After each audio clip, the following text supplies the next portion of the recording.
ഈ പപ്പായ കണ്ടാൽ നമ്മൾ ഒന്ന് നോക്കി നിന്ന് പോവും. അത്രയ്ക്ക് മനോഹരമാണിത്. ഈ പപ്പായ കാണുമ്പോഴേ നമുക്ക് കൊതി തോന്നും. അത്രയ്ക്ക് മധുരമാണിതിന്. ഇത് എൻ്റെ വീട്ടിൽ തന്നെ ഉണ്ടായ റെഡ് ലേഡി പപ്പായയാണ്. നമ്മുടെ ഈ പപ്പായയിൽ ചെറുതായി കളർ വീണതേയുള്ളൂ. എന്നാൽ ഇത് നമുക്ക് പറിക്കാതിരിക്കാൻ കഴിയില്ല. കാരണം ഇവിടെ കുരങ്ങൻ്റെ ശല്യം കൂടുതലാണ്. ഇത് നമ്മൾ പറിക്കാതിരിക്കുകയാണെങ്കിൽ ഇത് മൊത്തം കുരങ്ങൻ കൊണ്ടുപോകും. അതുകൊണ്ട് നമ്മൾ ചെറുതായി കളർ വീണപ്പോഴേ ഇത് പറിച്ചെടുക്കാമെന്ന് കരുതി. ആദ്യത്തെ പപ്പായയ്ക്ക് നല്ല വലിപ്പമുണ്ട്. ഇത് കുറച്ച് ദിവസം കൂടി ഇതിൽ നിൽക്കുകയാണെങ്കിൽ നല്ല ഓറഞ്ച് നിറമായി മാറും. എന്നാൽ നമുക്ക് ഇതിൽ നിർത്തിയിരുന്നാൽ നമുക്ക് ഇത് നഷ്ടമാവുകയും ചെയ്യും. അതുകൊണ്ട് മാത്രം നമ്മൾ ഇത് പറിച്ചെടുത്തു. ഇതിനോടൊപ്പം നിൽക്കുന്ന മറ്റൊരു ചെറിയ പപ്പായയും കൂടി പറിച്ചെടുക്കുന്നുണ്ട്. വീട്ടിലാണെങ്കിൽ കോഴിയുണ്ട്. കോഴി ഉള്ളത് കൊണ്ട് തന്നെ പപ്പായ നട്ടപ്പോഴേ അതിന് ചുറ്റും നമ്മുടെ വീട്ടിൽ ബാക്കി വന്ന നെറ്റ് ഇതുപോലെ അതിന് ചുറ്റും മറച്ചു. അതുകൊണ്ട് തന്നെ കോഴിയുടെ ശല്യം ഇല്ലായിരുന്നു. ഈ പപ്പായയിൽ തോനെ പപ്പായ നിൽപ്പുണ്ട്. അതിനെ സപ്പോർട്ട് ചെയ്യുവാൻ വേണ്ടി അതിൻ്റെ സൈഡിൽ തന്നെ ഒരു കമ്പി കൊടുത്ത ശേഷം നമ്മൾ അത് മുറുകെ കെട്ടിയിരിക്കുകയാണ്. കണ്ടില്ലേ? ഇതുപോലെ ഇതിന് ഒരു സപ്പോർട്ട് ഇല്ലെങ്കിൽ ചിലപ്പോൾ അത് ഒടിഞ്ഞു വീഴും. പിന്നീട് നന്നായി വലിപ്പം വയ്ക്കാൻ ഏത് ഫെർട്ടിലൈസറൊക്കെയാണ് ഞാൻ നൽകിയതെന്ന് നമുക്ക് ഈ വീഡിയോയിൽ നോക്കാം. നമ്മുടെ ഈ ചാനൽ സബ് ചെയ്തിട്ടുണ്ടാകും. സബ് ചെയ്യാതെയാണ് കാണുന്നതെങ്കിൽ ഒന്ന് സബ് ചെയ്യുക.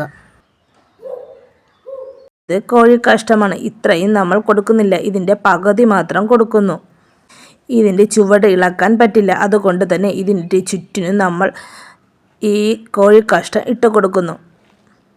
അല്ലാതെ മറ്റൊരു പപ്പായയും കൂടി ഉണ്ട്. അതിനും കൂടി ബാക്കി ഇട്ട് കൊടുക്കാമെന്ന് കരുതി. മറ്റ് വളങ്ങളെ പോലെയല്ല ഇത്. കോഴിക്കാഷ്ടത്തിന് നല്ല ചൂടാണ്. അതുകൊണ്ട് തന്നെ നമ്മൾ ഇത് ഇട്ട് കൊടുക്കുകയാണെങ്കിൽ നല്ല രീതിക്ക് തന്നെ വെള്ളം കൊടുക്കാൻ ശ്രദ്ധിക്കുക.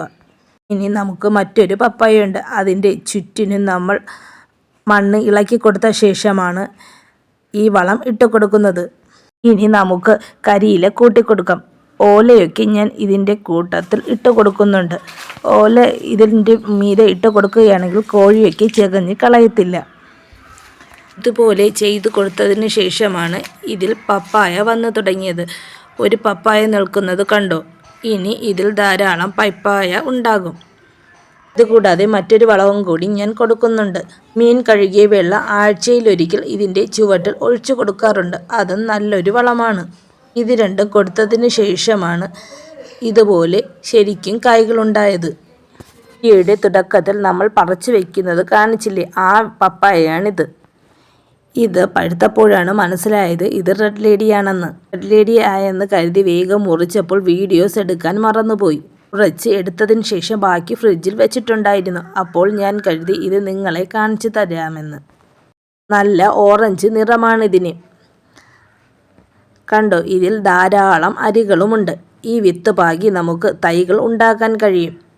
5-6 വർഷത്തിന് മുന്നേ ഇതുപോലെ ഒരു റെഡ് ലേഡി എൻ്റെ കയ്യിലുണ്ടായിരുന്നു. അന്ന് ഇത്രയും വലിപ്പം വയ്ക്കുന്നതിന് മുന്നേ തന്നെ അത് കായ്ച്ചിരുന്നു. ഈ പപ്പായ നാടൻ പപ്പായയെ പോലെയല്ല, നല്ല കട്ടിയാണ്.